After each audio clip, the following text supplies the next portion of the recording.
মা যখন দ্বিতীয় বিয়ে করে বাড়ি ছাড়েন তখন আমি ছোট। পরে বড় হয়ে প্রতিবেশীর মুখে শুনেছি বাবার অত্যাচারে বাড়ির রাখালের সঙ্গে এক ঝড় জলের রাতে মা কিছু সোনাদানা আর টাকা নিয়ে পালিয়েছিলেন।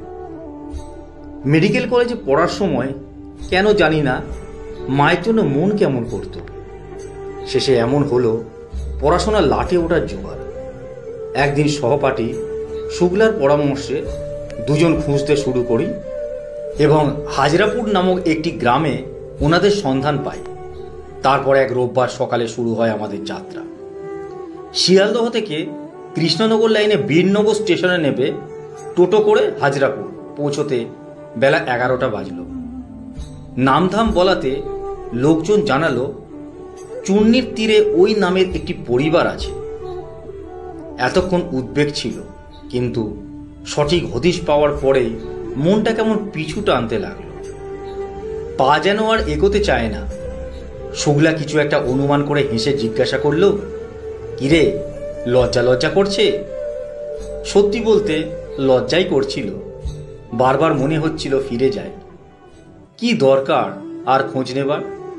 মায়ের যখন এতদিনে একবারও তার ছোট্ট ছেলেটির কথা মনে পড়েনি, তখন আর বিড়ম্বনা বাড়িয়ে লাভ নেই। খোঁজ তো পেয়েই গেছি, থাক ওনারা সুখেই থাক। সুখের খোঁজেই তো ঘর ছেড়েছিলেন। শুক্লার জন্য পারলাম না। অনিচ্ছা সত্ত্বেও নদীর পাড়ে সুশীতল ছায়াঘেরা একটি জীর্ণ মাটির বাড়ির সামনে এসে দাঁড়ালাম।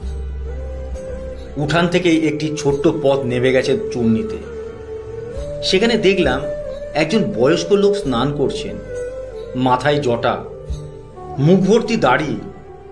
তীরে তার দিকে তাকিয়ে হাতে গেরুয়া থান নিয়ে দাঁড়িয়ে এক ভদ্র মহিলা। শুক্লাকে কিছু না বলার নির্দেশ করে অপেক্ষা করতে থাকলাম উঠোনে। ভদ্রমহিলা কোনো কারণে আমাদের দিকে ফিরে একটু অবাক না হয়ে হেসে বললেন, তোমরা বাবারা বারান্দায় উঠে বসো, আসছি। ভদ্রলোক নদী থেকে উঠে হাত মুখ মুছে গেরুয়া জড়িয়ে বারান্দায় এসে বসলেন। ভদ্রমহিলা দ্রুত ঘরে ঢুকে আয়না চিরুনি নিয়ে ফিরে এলেন। একটু পরে হেসে স্বামীর পাশে বসে ভদ্রলোকের চুল আঁচড়াতে আঁচড়াতে বললেন, ইনি এখনই ভিক্ষেতে বেরোবেন, তোমরা একটু বসো, পরে কথা বলছি। এই প্রথম জ্ঞান হবার পর মাকে এত কাছ থেকে দেখছি, কথা শুনছি। কত কল্পনা ছিল আমার। মাঝে মাঝে ভাবতাম মা বুঝি স্বর্গে থাকে। কখনো কখনো মনে হতো সিনেমায় দেখা মায়েদের মতোই আমার মা। এক ভিখিরির সঙ্গে মায়ের জীবন কাটাচ্ছে দেখে মনটা কেমন দমে গেল। স্বপ্নে দেখা মায়ের অবয়বের সঙ্গেও মিলছে না যেন। সবচেয়ে বড় কথা, শুক্লা কি ভাবল? মা খুব যত্ন করে স্বামীর চুল বেঁধে দিলেন খোপা করে। তারপর সামনে আয়না ধরে বললেন, তাড়াতাড়ি ফিরে এসো, বিকেলে আনন্দনগর গান শুনতে যাব। ভদ্রলোক এবার আমাদের দিকে ফিরে হেসে বললেন, তোমরা কি মনে করে বাবারা, বাড়ি কোথায়?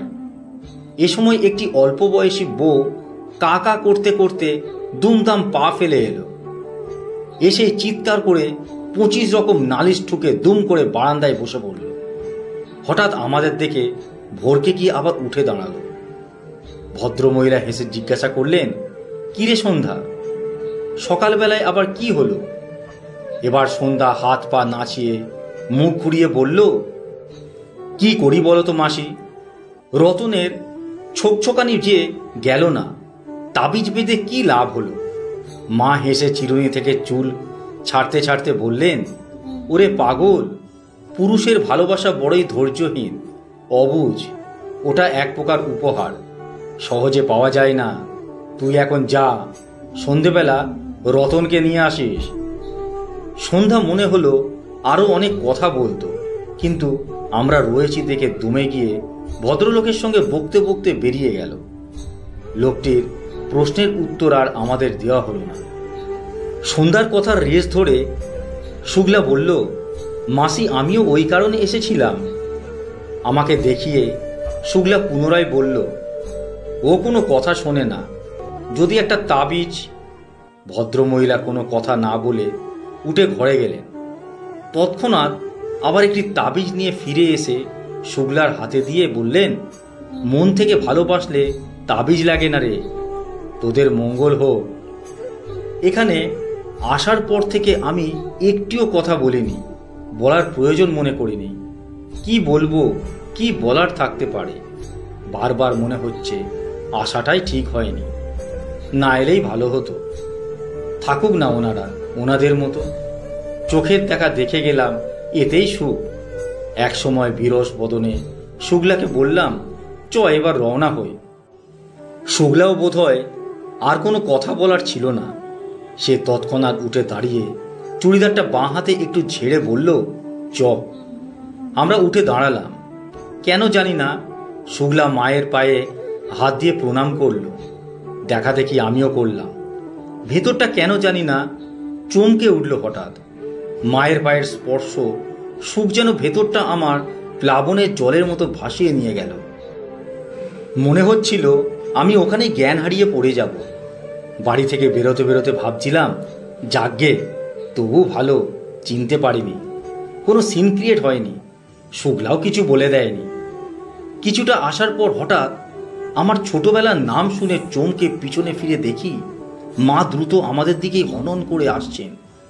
এসেই মাথা নিচু করে অনুচ্চ স্বরে বললেন, তোদের বাড়ি থেকে চলে আসার সময় তোর সোনার এই চেনটা সঙ্গে এনেছিলাম, বেচে খাবো বলে, বেচতে পারিনি, যা নিয়ে যা বলে একটি কাগজের মোড়ানো প্যাকেট আমার হাতে দিয়ে আঁচলে মুখ ঢেকে কাঁদতে কাঁদতে পথের বাঁকে মিলিয়ে গেলেন।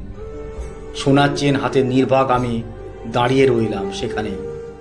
শুধু কেন জানি না চোখ দিয়ে পড়তে লাগলো টপ টপ করে তপ্ত জল।